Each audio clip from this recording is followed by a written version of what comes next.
Baik, Assalamualaikum warahmatullahi wabarakatuh. Saya Denny Firmansyah, Manajemen Informatika. Baik, di sini saya akan presentasi mengenai konsep pengembangan sistem.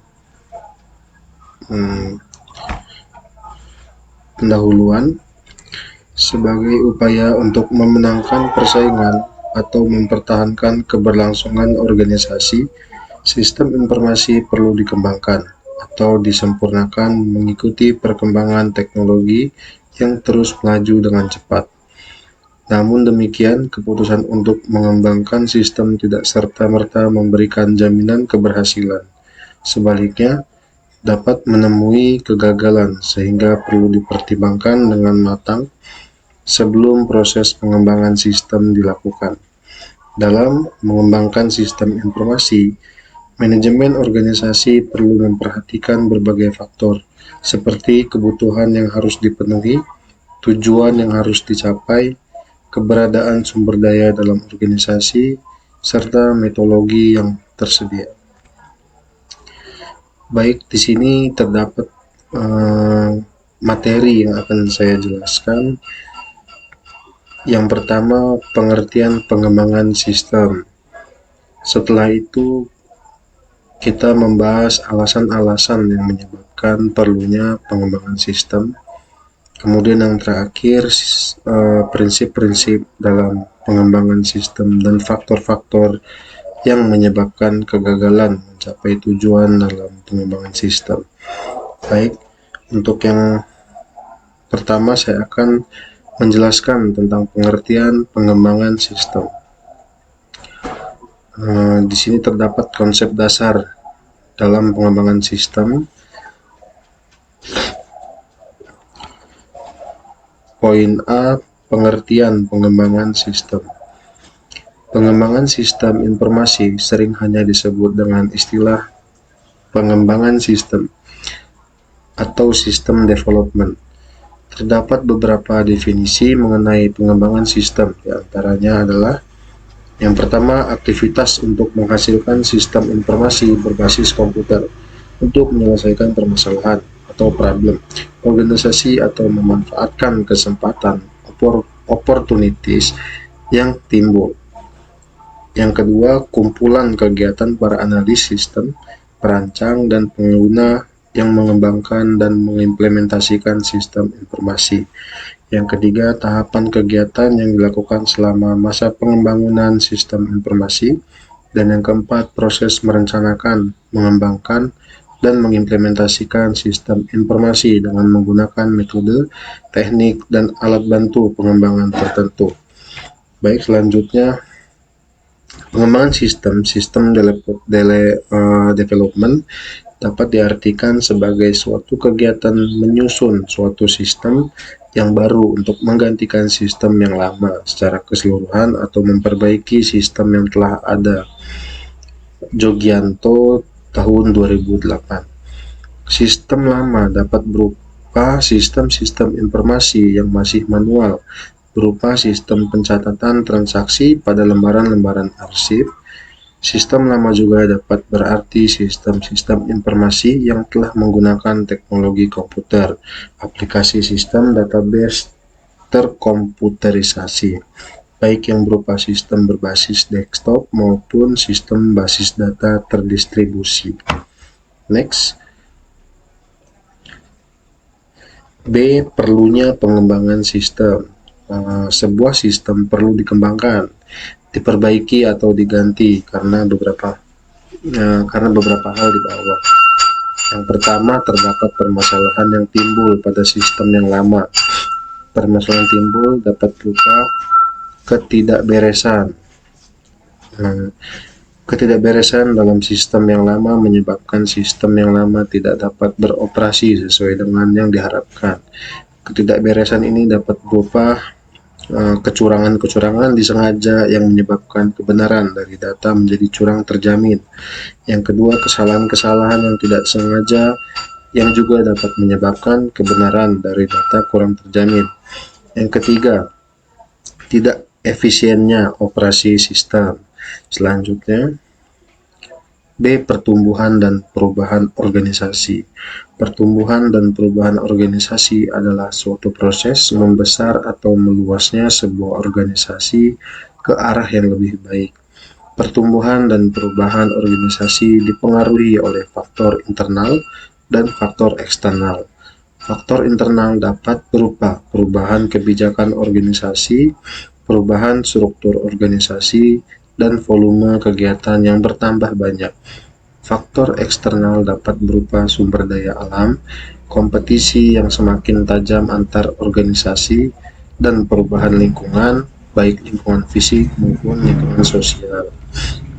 Selanjutnya, 2. Untuk meraih kesempatan.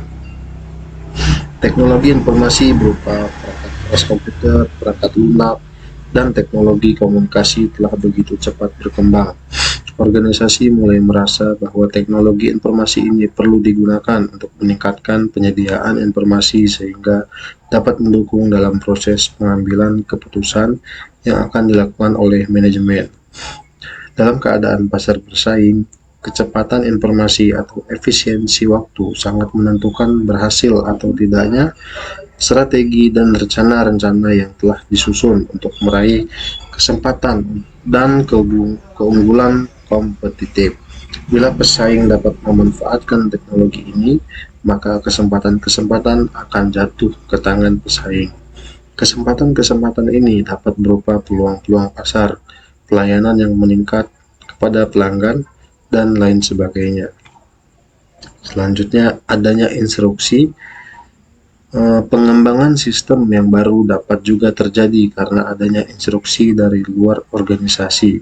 Misalnya peraturan pemerintah mengenai perubahan sistem perpajakan, kebijakan pemerintah yang mewajibkan semua perguruan tinggi untuk mengembangkan sistem informasi secara internal sebagai repositori untuk menampung setiap hasil penelitian mahasiswa dan lain-lain.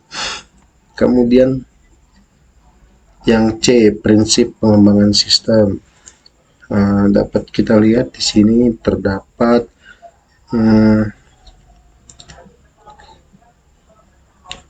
beberapa hal yang berpotensi menyebabkan tidak dapat tercapainya tujuan utama pengembangan, yaitu sebagai berikut. Yang pertama, tidak mendapatkan dukungan penuh baik dari pihak manajemen. Yang kedua, terjadi perubahan kebutuhan pemakai. Yang ketiga, kemunculan teknologi baru. Yang keempat, standar metodologi pengembangan sistem yang tidak up to date. Yang kelima, kelebihan beban kerja atau kurangnya keahlian personel dalam pengembangan sistem. Oleh karena itu, beberapa prinsip berikut ini harus diperhatikan sewaktu akan mengembangkan suatu informasi. Yang pertama, sistem dikembangkan untuk mendukung manajemen. Yang kedua, sistem yang dikembangkan adalah investasi modal yang besar. Ketiga, sistem yang dikembangkan memerlukan orang yang terdidik.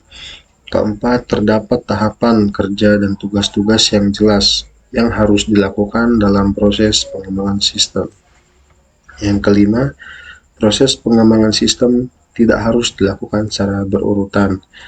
Keenam, jangan takut membatalkan proyek. Dan yang terakhir, dokumentasi harus ada sebagai pedoman dalam pengembangan sistem. Di sini terdapat rangkuman yang sudah saya ringkas, yaitu pengembangan sistem atau sistem development dapat diartikan sebagai suatu kegiatan mengembangkan sistem yang baru untuk menggantikan sistem yang lama secara keseluruhan atau memperbaiki sistem yang telah ada. Suatu sistem perlu dikembangkan tidak hanya karena terdapat masalah pada sistem tersebut, akan tetapi adanya pula perintah dan kebijakan baik dari dalam organisasi maupun dari luar organisasi. Pertumbuhan organisasi serta adanya peluang bagi organisasi untuk menuju ke arah perkembangan yang baik juga dapat menjadi alasan sebuah sistem dapat dikembangkan. Proses pengembangan proyek sistem yang besar memerlukan sejumlah orang dalam bentuk tim kerja. Tim tersebut terdiri atas tim analis pada berbagai bidang seperti bidang bisnis, bidang sistem, bidang infrastruktur, dan bidang manajemen perubahan, serta tim pemrogram. Tim kerja tersebut dipimpin oleh seorang manajer proyek. Analis memiliki peran sentral dalam pengembangan sistem. Analis sebagai pemecah masalah, antara lain bisnis, sistem, infrastruktur, manajemen, dan etika, yang berkesinambungan dalam siklus hidup sistem, baik di tingkat proyek maupun di tingkat organisasi. Analis menjembatani kepentingan pengguna sistem, manajemen, dan end user dengan pembuat sistem programmer. Di tingkat proyek, analis juga sebagai perantara komunikasi antara manajer proyek dengan tim proyek lainnya. Dengan demikian, dalam lingkup proyek pengembangan sistem yang kecil dan sederhana, kemungkinan hanya terdapat seorang analis sistem yang merangkap sebagai manajer proyek dan pemrogram. Baik, di sini terdapat daftar pustaka yang referensi yang sudah saya ambil dari Avison, DE, dan Fitzgerald 2006, Information System Development, Methodology, Techniques and Tools. Yang kedua Beynon, DP, dan William pada tahun 2003, The Diffusion of Information System Development Method, The Journal of Strategic Information System. Yang terakhir Dennis A. Wixon dan Roth pada tahun 2012, Sistem Analisis dan Desain. Saya ambil dari sumbernya pustaka.ut.ac.id. Baik, mungkin terima kasih. Saya rasa cukup presentasi dari saya. Lebih dan kurangnya saya mohon maaf. Bila ada kesalahan saya mohon maaf. Baik, wabillahi taufiq wal hidayah. Wassalamualaikum warahmatullahi wabarakatuh.